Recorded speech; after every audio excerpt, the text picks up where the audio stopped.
start the chapter 2nd of class 8 microorganisms friend and foe. Now we will continue it with next topic. Our next topic is disease causing microorganism in animals.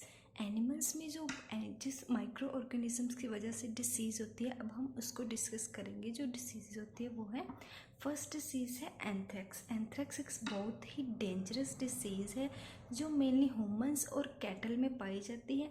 इसका causing micro organism है bacteria. ये किसकी वजह से होती है? Bacteria की वजह से होती है. सेकेंड डिसीज़ है फुट एंड माउथ डिसीज़. यो किस में पाई जाती है? कैटल में पाई जाती है. और इसका कॉजिंग माइक्रो ऑर्गेनिज्म है वायरस से. किससे स्प्रेड होती है? वायरस से. नेक्स्ट हम डिस्कस करते हैं disease causing micro organism in plants. Plants में कौन कौन सी डिसीज़ होती है माइक्रो ऑर्गेनिजम्स की वजह से? वो फर्स्ट है सिट्रस कैंकर. सिट्रस कैंकर जो डिसीज़ है ये मेनली फ्रूट्स में और प्लांट की लीव्स में होती है. इसका माइक्रो ऑर्गेनिज्म जिसकी वजह से होती है वो है बैक्टीरिया. और इस डिसीज़ का मोड ऑफ ट्रांसमिशन है एयर. ये एयर की वजह से क्या है? ट्रांसमिट होती है.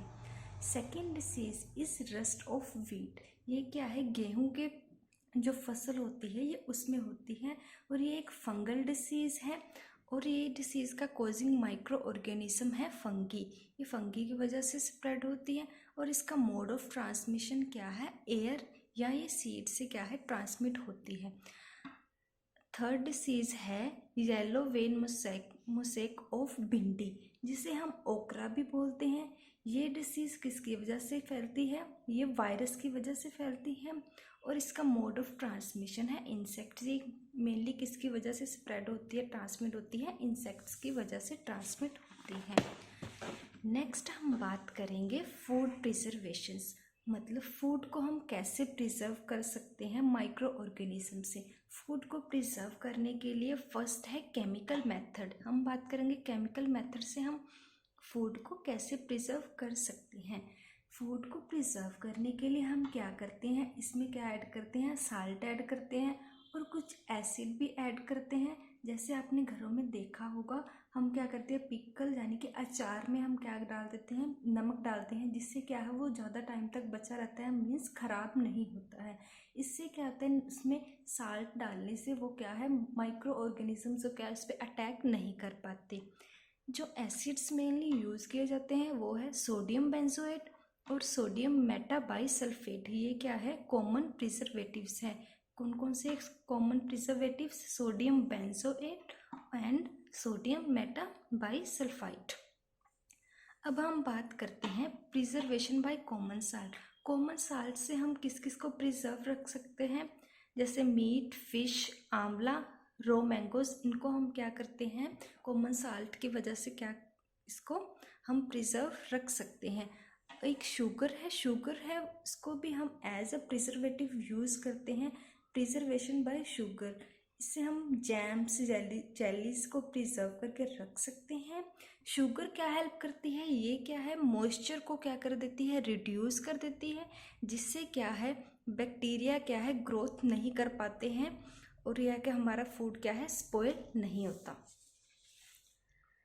नेक्स्ट है preservation by oil and vinegar. इसकी हेल्प से क्या होता है? ऑयल का और विनेगर का यूज़ करके हम pickles, vegetables, fruits, fish and meat को क्या कर सकते हैं? इस मेथड से प्रिजर्व करके रख सकते हैं. नेक्स्ट मेथड है heat and cold treatments. Heat and cold treatment हमने अपने घरों में नॉर्मली देखा होगा. हम क्या करते हैं? दूध को उबाल के रखते हैं. दूध को उबालने से क्या होता है? उसमें जो हार्मफुल बैक्टीरिया है वो ग्रो नहीं होते, वो क्या है? डाई हो जाते हैं. इससे क्या है? दूध खराब नहीं होता जल्दी से. इसे हम और इसके बाद हम क्या करते हैं? दूध को रेफ्रिजरेटर में रखते हैं उसे ठंडा करने के लिए, जिससे क्या है? हार्मफुल जो माइक्रोब्स है जो दूध को ख़राब करते हैं वो क्या है? ग्रो नहीं हो पाते हैं. एक टर्म है पेस्चराइजेशन, वो पढ़ेंगे. वो क्या होती है? The milk is heated to about 70 degree Celsius for 15 to 30 seconds. Milk को क्या करना है? 70 डिग्री पे क्या करना है? उसको हीट करना है 15 से 30 सेकेंड तक. इससे क्या होता है? उसके बाद उसको सडनली चिल करना है और उसे स्टोर करना है. इस मेथड से क्या होता है? इस मेथड को करने से हम क्या कर सकते हैं, prevent the growth of microbes. इससे क्या है, माइक्रोब्स या हार्मफुल माइक्रो ऑर्गेनिजम्स की क्या है, ग्रोथ नहीं होती है। इस प्रोसेस को हम क्या बोलते हैं, पेस्चराइजेशन बोलते हैं। और इस प्रोसेस की डिस्कवरी किसने की थी, लुईस पैस्चर ने की थी। इसी वजह से इस प्रोसेस का नाम क्या है, पेस्चराइजेशन। नेक्स्ट हमारा मेथड है स्टोरेज एंड पैकिंग। हम क्या है, फूड को स्टोर करके भी तो हम इसको प्रिजर्व रख सकते हैं। आजकल हम क्या देखते हैं, जो ड्राई फ्रूट्स है वो क्या है, एयर टाइट पैकेट्स में आते हैं। वेजिटेबल्स को भी एयर टाइट पैकेट्स में पैक किया जाता है, जिससे क्या है, इस पर कोई भी हार्मफुल माइक्रोब्स अटैक ना कर पाए। इससे हम क्या करते हैं, वेजिटेबल और ड्राई फ्रूट्स को या फ्रूट्स को क्या है, प्रिजर्व करके रख सकते हैं। नेक्स्ट हमारा टॉपिक है नाइट्रोजन फिक्सेशन। नाइट्रोजन जो है हमारे इन्वायरमेंट में, नाइट्रोजन अबाउट 78% प्रेजेंट है, और ऑक्सीजन हमारे इन्वायरमेंट में हमारे एटमॉस्फेयर में 21% प्रेजेंट है। हमें नाइट्रोजन को फिक्स करने की क्यों ज़रूरत पड़ रही है, और नाइट्रोजन को फिक्स क्यों किया जाता है, एटमॉस्फेरिक नाइट्रोजन को, इसके बारे में पढ़ेंगे। फर्स्ट हम पढ़ेंगे डेफिनेशन क्या है नाइट्रोजन फिक्सेशन की। नाइट्रोजन फिक्सेशन होता क्या है, the process of converting nitrogen gas off atmosphere into compound. मतलब ऐसा प्रोसेस जिसमें क्या है, जो एटमॉस्फेयर में नाइट्रोजन प्रेजेंट है उस नाइट्रोजन को एक कंपाउंड में ट्रांसफ़र करने के प्रोसेस को हम क्या बोलते हैं, नाइट्रोजन फिक्सेशन। प्रोसेस को नाइट्रोजन फिक्सेशन बोलते हैं। ये क्या है, N2 जो एटमॉस्फेयर में प्रेजेंट है नाइट्रोजन, उसको कन्वर्ट किस में करते हैं, अमोनिया NH3 में कन्वर्ट करते हैं। ये कैसे पॉसिबल होता है, नाइट्रोजन को NH3 में कन्वर्ट करने के लिए हेल्पफुल होता है राइजोबियम बैक्टीरिया। राइजोबियम एक बैक्टीरिया है जो कहाँ पे प्रेजेंट होता है, लुमिनियस प्लांट्स में प्रेजेंट होता है। लुमिनियस प्लांट्स कौन से होते हैं, जैसे पल्सिस के प्लांट, दालों के प्लांट्स और बीन्स, पी, इन सब प्लांट्स को हम क्या बोलते हैं, लुमिनियस प्लांट बोलते हैं। इन प्लांट्स की जो रूट्स होती हैं, रूट्स में क्या होते हैं, नोडूल्स होते हैं। नोडूल्स में क्या प्रेजेंट होता है, राइजोबियम बैक्टीरिया प्रेजेंट होता है। ये बैक्टीरिया क्या हेल्पफुल करता है, हमारी हेल्प करता है नाइट्रोजन को क्या कर, जो एटमॉस्फेयर में नाइट्रोजन प्रेजेंट होती है उसको कन्वर्ट करता है अमोनिया में। हमें नाइट्रोजन को इसमें कंपाउंड में कन्वर्ट करने की क्यों ज़रूरत पड़ती है, क्योंकि जो प्लांट्स होते हैं उन्हें जो नाइट्रोजन चाहिए होती है वो एटमॉस्फेरिक नाइट्रोजन नहीं चाहिए होती है, प्लांट्स को किसी और कंपाउंड की फॉर्म में नाइट्रोजन की ज़रूरत होती है। इसमें हमारी हेल्प कौन करता है, राइजोबियम बैक्टीरिया, जो लुमिनियस प्लांट्स में की रूट्स में प्रेजेंट होता है। ये तो क्या है, नाइट्रोजन फिक्सेशन का फर्स्ट स्टेप था, नाइट्रोजन का अमोनिया में कन्वर्ट करना। अब हमारा सेकंड स्टेप क्या है, नाइट्रिफिकेशन। नाइट्रिफिकेशन क्या होता है, कन्वर्ट अमोनिया और अमोनियम का फॉर्मूला है NH4 पॉजिटिव। इसको किस में कन्वर्ट करना, नाइट्रेट में, बाय सम बैक्टीरिया। अब हम इसको जब नाइट्रेट में कन्वर्ट करते हैं और इसमें जो हेल्पफुल बैक्टीरिया है वो है नाइट्रोसोमोनस। नाइट्रोसोमोनस बैक्टीरिया क्या हेल्प करता है, अमोनिया को नाइट्रेट में कन्वर्ट करने में हेल्प करता है। पहले अमोनिया नाइट्राइट में कन्वर्ट होगा, नाइट्राइट का फॉर्मूला है NO2 नेगेटिव। देन ये किस में कन्वर्ट होएगा, नाइट्रेट NO3 नेगेटिव में कन्वर्ट होएगा। उसके बाद क्या आता है, नेक्स्ट स्टेप हमारा आता है एसिमिलेशन। एसिमिलेशन में क्या होता है, जो नाइट्रेट है हमारा NO3 नेगेटिव, ये क्या है, ये प्लांट्स में जाएगा, प्लांट्स को अब्जॉर्ब करेंगे, प्लांट्स अब्जॉर्ब करने के बाद ये किस में जाएगा, एनिमल्स में। एनिमल्स में ये कैसे जाएगा, प्लांट्स को जब एनिमल्स खाएंगे तो ये क्या है, ये वाला NO3 नेगेटिव है जो नाइट्रेट की फॉर्म है नाइट्रोजन की, ये क्या है, प्लांट्स से एनिमल्स में जाएगा। एनिमल्स के बाद जो एनिमल्स का वेस्ट होगा, जहाँ एनिमल डाइड होंगे, उसके बाद जो क्या है सॉइल में मिल जाएगा, उसकी क्या हो जाएगी, डिकम्पोजिशन क्या हो जाएगी, मिक्स हो जाएगी सॉइल में। और ये प्लांट से भी क्या है, जो प्लांट्स का वेस्ट जैसे पत्तियां जड़ के नीचे गिर जाती हैं उसमें भी कुछ अमाउंट में नाइट्रोजन प्रेजेंट होता है, वो किस में चला जाता है, सॉइल में चला जाता है, उसकी क्या हो जाती है, डिकम्पोजिशन हो जाती है सॉइल में। नेक्स्ट स्टेप है हमारा अमोनिफिकेशन। अमोनिफिकेशन में क्या होता है, convert organic nitrogen into ammonia. Organic nitrogen कौन सी होती है, जैसे प्रोटीन्स, अमीनो एसिड जो क्या है एनिमल्स में प्रेजेंट होते हैं, ये क्या है सॉइल में मिक्स हो जाते हैं। अमीनो एसिड्स क्या है, नाइट्रेट अमोनिया की फॉर्म में किस में चले जाते हैं, सॉइल्स में। इस प्रोसेस को हम क्या बोलते हैं, अमोनिफिकेशन। और हमारा लास्ट स्टेप है डीनाइट्रिफिकेशन। डीनाइट्रिफिकेशन क्या होता है, convert NO3 negative means nitrate का कन्वर्ट होना गैसियस NO2।